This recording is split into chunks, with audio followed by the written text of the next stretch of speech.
to Climate Smart Agriculture Innovation in Action. We're going to look a little bit about emerging R&D trends, infrastructure, and the necessary investment for the next generation of climate smart adoption. Joining me today are Kurt Blade, Senior Vice President of Agriculture Services and Forestry at AEM. Amy O'Shea is the President and CEO of Certus Biologicals, and Bradford Warner is Vice President of Business Development and Sustainability at AGI Farm Mobile. Thank you all for joining us. We can start a little bit with Kurt. Kurt, you recently published Environmental Benefits of Precision Ag. Talk a little bit about why you did that survey and what you found. Absolutely. Thanks for the question. Thanks for having me here. Sorry, I was trying to take your chair with my phone because I had to get my cheat sheet, which is part of the study that he's referencing here. So AEM, Association of Equipment Manufacturers, put together a study in collaboration with a lot of folks in the industry to really try to quantify what all of us know that are involved in agriculture. That is, hey, it only makes sense if a tractor is driving itself. It's probably using less fuel. If it's precisely applying fertilizer and crop protection products, it's probably using less of that active ingredient. But nobody had ever quantified that number. So we put together a study. It's been pretty cool to basically try to put some real numbers, at least benchmark some real numbers of what those environmental benefits are. And we did it in such a way that we tried to put it, recognizing that our intended audience are not farmers, but they are folks that have never stepped foot on a farm. So it's been really interesting to say that we've isolated over the last 20 years, 4% of the crop production gains have come as a direct result of the adoption of precision agriculture. And the cool thing about that is that farmers didn't adopt precision ag because they wanted to save the world. They adopt precision ag because it made a whole lot of sense on their farms. So what we love to tell this story is that the environmental benefits are a ride along. The economic benefits are why farmers are doing it. I think all of these conversations when we talk about climate smart agriculture, it's not a choose the environment, choose economics. If done correctly, the answer is choose them both at the same time. Great, thank you. We're going to come back to that. I'd like to hear from the rest of the panel. Amy, I'd like to go to you and what you're doing at Certus Biologicals. I want to talk a little bit about your infrastructure investment, your advances in formulation technology. Talk a little bit about what you're doing at corporate in the manufacturing space. Sure. Thank you for the opportunity. I appreciate being up here with this esteemed panel. And as some of you may know, I'm with Certus Biologicals. Certus is a developer, producer, manufacturer, and commercialization company for biological crop protection products globally. And the project that's being referenced up here, we're actually in the process of installing a solar energy system within our largest manufacturing facility. So we see a couple of things going on there. One of the barriers to biological crop protection products being used more broadly around the world oftentimes is their cost in use, as well as the ease of use and the ability to deliver, move, store, and apply. So we see some of the things that we're working on at Wasco, California, where our manufacturing facility is, will contribute first and foremost to reducing the cost and use of the products, making those products more accessible to cropping systems outside of where they're traditionally used, those tree, fruit, high-value veg markets, and hopefully become more accessible to more commoditized products, row crops, commonly found in the Midwest. We're also looking at energy storage solutions, so not only installing solar energy to be able to reduce our greenhouse gas emissions, which we have targeted at about 7 to 10% with this project, but we're also looking to store energy and enable the electricity that we do have to draw from the grid, enable that to go at off-peak times. So for us, it's a benefit in terms of reduced cost, but it should also reduce the load on the energy grid in the community. And the formulation project that you mentioned, we're looking for ways in which we can deliver biologicals more easily. So one of those big hurdles, as I mentioned, oftentimes biological crop protection products not only need to be stored in cold storage or moved in cold storage, but oftentimes they need to be frozen. And that is not an easy thing to implement in a farm system. So we're looking for ways in which we can change the formulation technology and make these products usable in ambient temperatures. So are you getting an uptick in interest from non-traditional customers, row crops, other? Most definitely, most definitely. We are seeing that. I wouldn't say that that's driven by Certus Biologicals in particular, although we are making investments in those areas, both with field trial work in particular in row crop and not only in the Midwest but throughout Latin America. But we're seeing more interest from the larger multinational companies around the world looking in biologicals, and that interest, it's kind of like that rising tide lifts all boats. So we are seeing greater interest in what would be outside of our more traditional markets of tree fruit and veg. And are we pretty close to breaking some of that cold chain and increasing more stability? So for us, and I would say that this probably goes for a number of our colleague competitors out there, many of us are looking at ways in which we can create these formulations that have more stability. And not just that stability where you can get a longer residual, but also trying to get some uptick in the efficacy. I think that the barrier to the use of biologicals in larger crop systems has always been, boy, it's incredibly cost prohibitive, right, on a per application, per acre basis. So the types of projects that we're doing around our infrastructure helps us to reduce the overall costs and helps us to make those products more accessible. Then looking at not just straight biologicals, which can provide effective control, but also looking at combinations of biologicals with synthetics. You can reduce your synthetic load while at the same time providing the overall efficacy that you're looking for. Great, thank you. Bradford Farm Mobile talks a lot about creating the digital infrastructure necessary to help farmers make climate-smart decisions, among other agronomic decisions. Could you talk a little bit about what that looks like with your conversations with farmers? So, listening to the sessions today and a board meeting we had earlier this morning, I was struck by an occasion where I was actually on a research facility farm in the Midwest, probably about 5 or 6 years ago. And we were really holding both some of these scientists and agronomists to task in the middle of a cornfield that was quickly approaching the low 90s, right? So you get to the point where people just don't want to ask questions anymore, they just want to go inside. And we said, hey, tell me though, if you're telling me that you can go back to seeing real productivity increases in the field, why is it not happening? And dutifully, the representative said, well, they're just not seeing our full suite of products from seed to crop protection, et cetera. And if we could use these together, there's great synergistic results, and we could really see the return on investment to do that. And I realized in that moment in time, perhaps she was seeing it a bit from a partisan perspective, being part of a really big company that had all these products, but that didn't mean she was wrong.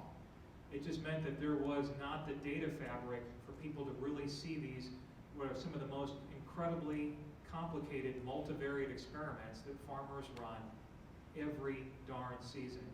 Not only with a host of variables that they control, right, but this is like science, in astrophysics times 2, because now you're dealing with a whole set of variables you have no control over, like just those little things like weather. And I don't just mean storms, right? It changes in humidity and temperature and things that now influence pest resistance and disease in a different way that was there.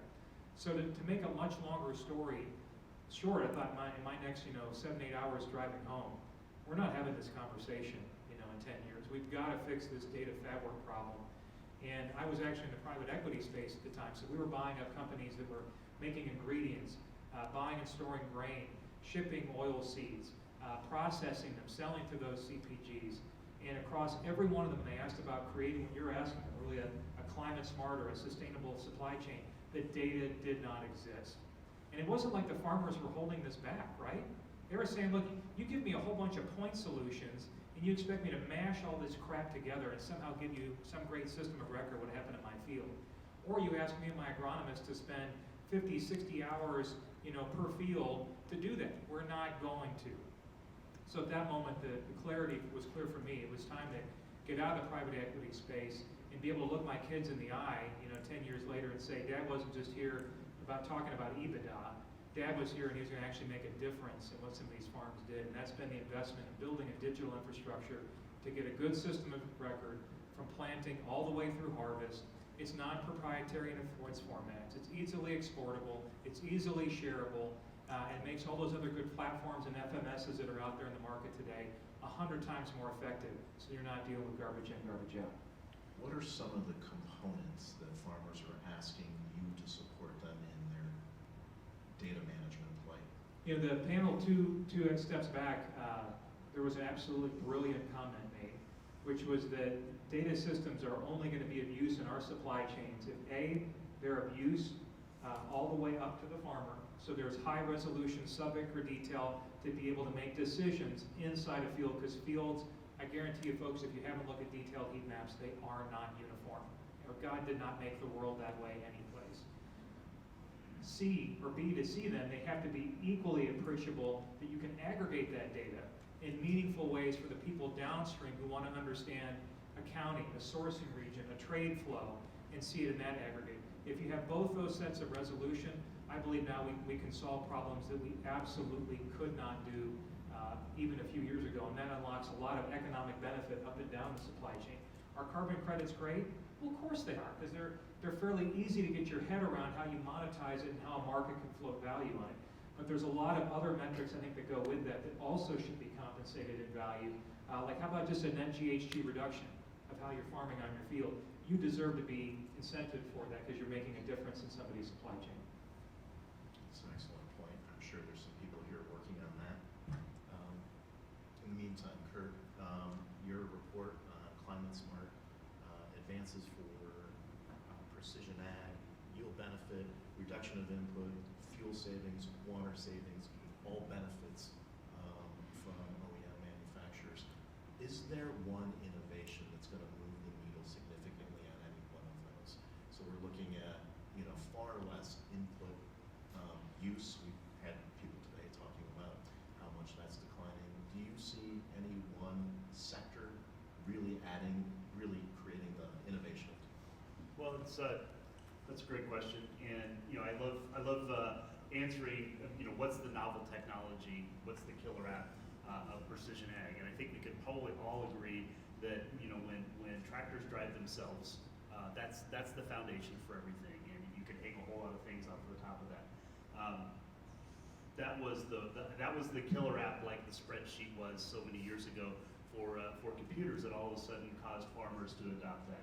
And then they hang things off of it, so that you begin to. So in answer to the question, what's the one transformative thing? That's the one. Now, you also mentioned all of these other things that come out of precision ag or any technology that we're talking about here.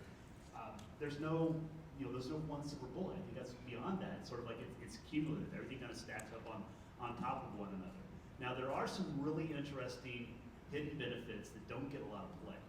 And one of them has to do with, simply, I remember a couple of years ago we were talking about ethanol at an ethanol conference, and the person who was in charge of Ford Trucks at the time said we can't really solve for the emissions challenge until we get rid of the car park. And you could say the same thing on the tractor park. There's a whole, our manufacturers have done a really good job of making tractors that run forever. And the tractors that are 10 years old versus the tractors that are 40 years old versus the tractors that are brand new, there's a completely different amount of emissions that come out of them, and there's a completely different amount of efficiency, fuel efficiency that comes out of it. So when you think about things that are actually going to make transformative stuff, it might be as simple as retiring your old tractor and getting a new one that is sipping diesel fuel rather than drinking this diesel fuel. So it's a short answer to the long answer to the short question, or either way around here, is it's not one particular thing, it's a collection of things, but there are some hidden gems in the adoption of technology that have a dramatic impact that we're just simply not looking at. And one of the things we try to do as an industry, we all got to do better as farmers and agriculturalists, is get credit for some of the inevitables that we've already been doing. If there are questions, we will sprinkle them in through the conversation. I think we just have a few more minutes. Amy, can you talk a little bit about how IPM continues to be a conversation at farmers? We're seeing broader adoption. Is this really the the way to enter the conversation with farmers? And is your growth based on that IPM model or more toward organic growers? Very good question, thank you. I think one of the misconceptions I had coming into work for Certus Biologicals after having been with FMC Corporation, which is squarely in the synthetic chemical market, was that, well, Certus must only sell to organic growers. It must be just a bunch of biologicals and they're only selling it to organic, so I'm gonna have to learn a lot more about the organic growers, which indeed I did need to learn a lot more about organic growers. But what surprised me was that the makeup of our client base was not actually just organic growers. In fact, it wasn't even really largely dominated by organic growers. It was a much more diverse mix of growers that had both conventional and organic acreage. And one of the benefits for them in using biologicals was that they manage multiple farms, and those farms may or may not be organic or conventional, and they wanted ease of use of the products in the barn and not having to worry about a mistake with someone using a non-organic or non-OMRI certified product on an organic crop. So they used biological products as an alternative on both conventional and organic systems. So I do believe that there is an entry there. I do believe that the IPM story plays really well with biologicals. We look at biologicals not as a sheer replacement for synthetics, but rather an alternative that can be used either in rotation or in combination, or as a way in which you're reducing your overall synthetic load. And in doing so, I think it opens up that conversation to using biologicals in more than just organic systems. Bradford, I think you might have the last word. I'll ask you, how can large data sets that you're looking for from aggregated data sets help farmers make better decisions at the time of decision making, along with the rest of their crop lines? How can they make it more of a factor in their evaluation? So at the risk of sounding self-serving, since you now know a little bit of my journey to being invested in a data organization, this quote is often misattributed to Einstein. We don't actually know that he said it, but we all love it enough and we know the guy was brilliant to go with it, which is that the definition of insanity is doing the same thing and expecting a different result. And all of us spend a fair amount of a carbon footprint to drive or fly here, right? So it's our job that something comes out of this and we're gonna do something a little bit different Thursday morning or Friday morning in the way that we're approaching things in our supply chain. There are abilities now, I think, to better standardize across data sets that accomplish things, as I said at the beginning, that are of use to the producer and all the way downstream to processors and CPGs and the great NGOs like TNC and others. Why? Because if you've gotten data sets, and forgive just a small esoteric conversation here, but if we got data sets, and let's take it outside of agriculture for a second and bring it into medicine. And if we were looking at the efficacy of something, I don't know, just totally hypothetical, like a vaccine, and our data sets were a couple of percentage points off in the way that data had been collected and extrapolated. And then we tried to mash them together, but then make a decision, that the decision of public policy was actually made on something that was only a few percentage points different. Let's say the efficacy of something in someone that's 3 years old versus someone that's 73 years old. That could have dramatic implications. It's no different in agriculture. When we're taking data sets from different implements or different regions with different crop protection products or different seeds, and we can't look at them with a common standardized framework, then we're at risk of asking producers, again, once more to take more financial risk on looking at sustainable practices. And you know what, I hope it works, and maybe we can give you a few bucks as part of a grant, but if it didn't work, then hey, it's on you, we'll come back and try next year. That just is not the way it should be done any further. And it doesn't need to be from a data science standpoint. Farmers already take on so much extra risk than anybody in the supply chain, particularly if they're not forward contracted, right? I have to grow something, I have to produce it, I'm not sure what the end market price is going to be, I have to then sell it off, and then I have to do it all over again. And luckily I had crop insurance, but that was my only real backstop to this. Whereas processors kind of know where they're going to deliver on, and a CPG, they're fighting for their shelf space, but it's not like that they're going to be totally turned upside down.